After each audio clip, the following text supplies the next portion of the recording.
Hello again, everyone. Stu Ellis with you in southern Idaho this morning. And we're really in front of a field of mustard.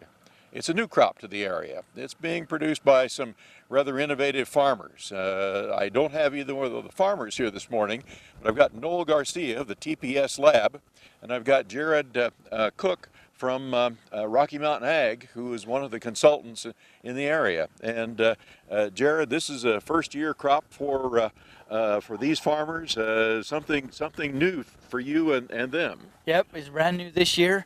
We're looking for alternative crops for the year to help cash flow situations, and this mustard seemed to have a good fit. Now, what sort of yields can one get based on what the end user has, or the buyer here, has indicated that they might be able to expect? Generally, there is some mustard grown over towards eastern Idaho, a little bit in western Idaho.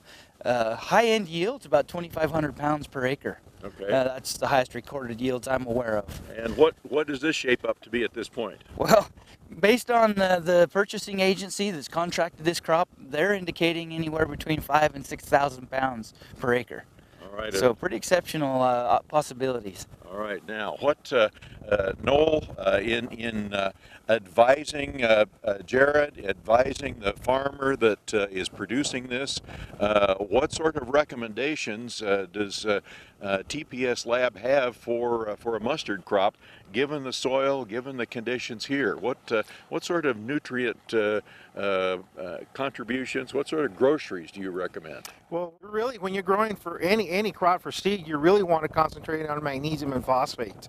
Phosphorus is an easy one to control in the plant, following the Ask the Plant program, doing the leaf analysis. But magnesium is a little bit tricky, especially in this area. It's generally deficient in magnesium, and sometimes you got a little bit of excess potassium that impedes magnesium uptake. So it's a little bit finicky. So we have to concentrate on that.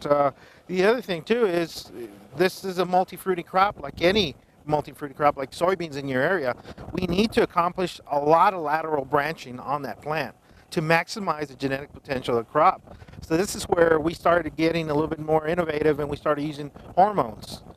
Plants give off naturally hormones, but under these circumstances and stresses we have, those hormones are at a minimum.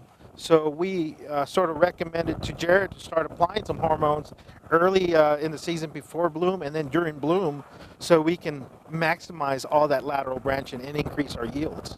Now, when you were given the recommendations for something like that, how did you implement these? This is an irrigated crop. Yeah. Is that you put it through the irrigation system then? Absolutely. The way we see it behind us, we've got a 1,400 foot long pivot. I look at it as just a 1,400 foot wide sprayer. And so we set up at their wellhead and started pumping fertilizer, and just injected these products based on weekly demand. Any other challenges to this crop, soil-wise, weather-wise? It obviously really liked what was going on here, though. Yeah, this crop has responded well on this soil. We've got pretty shallow soil here, Stu. 6 inches in some spots, 2 inches in other spots. So a pretty challenging soil. And what we noticed on this crop, particularly this year, is once our temperature kind of rose above about 70 degrees Fahrenheit, we started getting some blooms fast. And we didn't have a lot of lateral branching like Noe was talking about.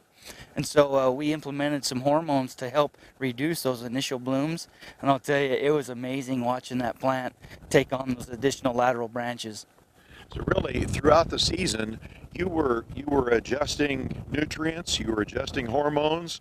You had to take tissue analysis and really look at the plant every couple of weeks then.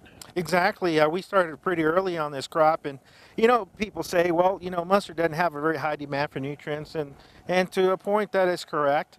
But when you're looking at a 2,500 pound yield versus a 5,000, 6,000, the demand is a lot greater. It doubles. And the only way to keep track of that is by asking the plant with a plant analysis throughout the growing season. And that's how we can actually manipulate the plant physiology and go after these high yields like they were wanting to. Now, I'm sure the client that you're working for, the farmer who has this field, he's looking at a pretty good return on investment in this. Oh, this is substantial possibilities, absolutely. Yeah. So that's one of the outcomes from the Ask the Plant program. We appreciate Noel Garcia of TPS Lab and Jared Cook of Rocky Mountain Ag here, and that's our report from Idaho with a brand new mustard crop in this area. This is Stu Ellis. Thanks for watching.